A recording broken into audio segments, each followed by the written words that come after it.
Okay, so arguably one of the most difficult sets of analysis to do would be a change in a per unit tax, like a sales tax.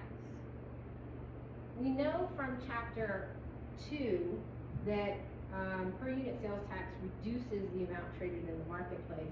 So we have an expectation that this industry side will reflect that reduction. The firm side is the portion of the analysis that we're developing now.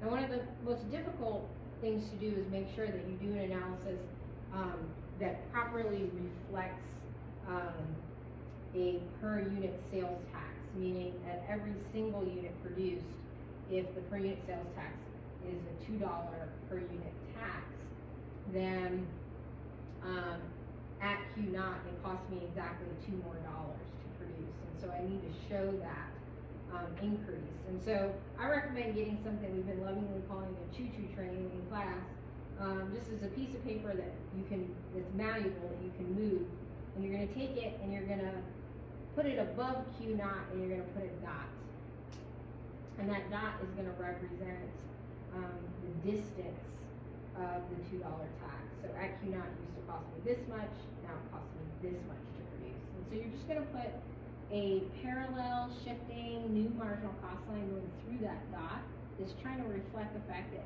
every single quantity costs me $2 more to produce. And then you're going to have an average cost that's minimum is just above that old minimum, and again, as best you can, a parallel shift. I want you to take your measurement tool, in my case this little pink choo-choo train, and I want you to bring it along the tracks, woo, until you get to a big Q naught. And I want you to put a dot there. And I want you to put the short run supply curve shifting through that dot. Okay? And notice the distance between these two is exactly the same, and thus you get an interim price. The price doesn't automatically go to the new break-even point. I know that's where I'm going because I always follow the minimum of average, the new average cost. But I get this interim price, and this interim price, I'll call this DI, the interim price is given to the firm. In the intersection between the relevant marginal cost and the relevant marginal revenue, that's here and here, that happens at QI. So in the interim, every firm reduces their production, and thus the industry is smaller. I'm going to show you, before I show you profit, what can happen if you don't have equal measurements. And this happens for a number of students if they were practicing. So usually what will happen is they'll pick an initial, without any little choo-choo train, they'll pick an initial marginal cost, and they realize that average cost, the new minimum, has to be right at Q naught. So they'll get that part right.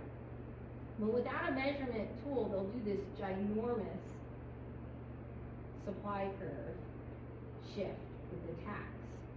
And then what will happen is in the interim, they'll get a price that's right at the break even, which means profit is zero. But we know in the short run that doesn't happen, that in fact what is occurring is that profit at the new quantity, the difference between price and average cost, is profit. Now, you should have had an instinct. Increase in taxes, it's a bad thing, so profit is going to be negative. If you accidentally grab the wrong average cost, you would see a positive profit, but then you would stop and say, well, my intuition doesn't match my math. What went wrong? I always trust my intuition first. But again, this can only occur if you get an interim price, which can't occur if you don't do uneven shifts. Hopefully everyone sees that about the distance between this shift is here and the distance between at Q naught, this is here. So that doesn't work. So that's why that's occurring. So all you're going to do is pick this up and move it down here, and because there's negative profit, we're going to end up getting exit. And so I'm just recopying where I am. And we do actually have to measure, and it is actually really important that you have the minimum of average cost AC1 going through.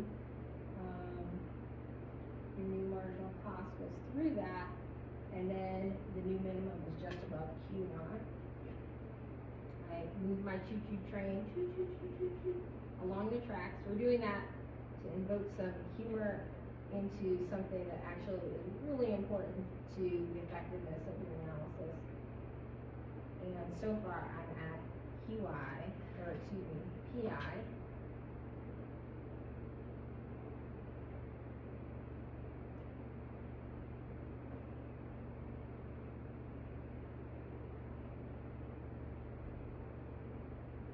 Okay, now my goal is to get to the minimum of the new average cost. So my goal is to have a break-even price, a new break-even price up here.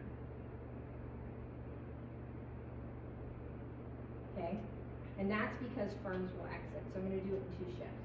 Here's the first one. Firm exits. Make sure you tell me that. Firms take that new price as given. I'll call that P2. A little bit of a wiggly line there. The intersection between my wiggly line and marginal cost gives me Q2.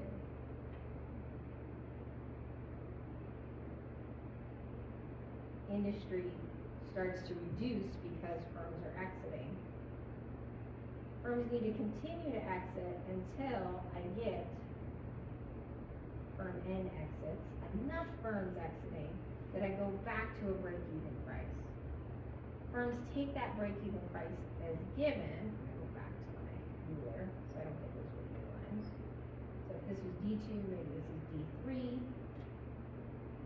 And there's no more incentive to exit.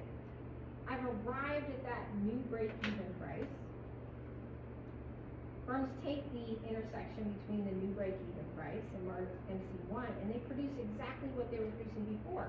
In the short run, they reduced their production levels, but in the long run, they went right back to producing what they were going to produce before, but the industry is smaller. We'll call this maybe Q3. The industry is smaller.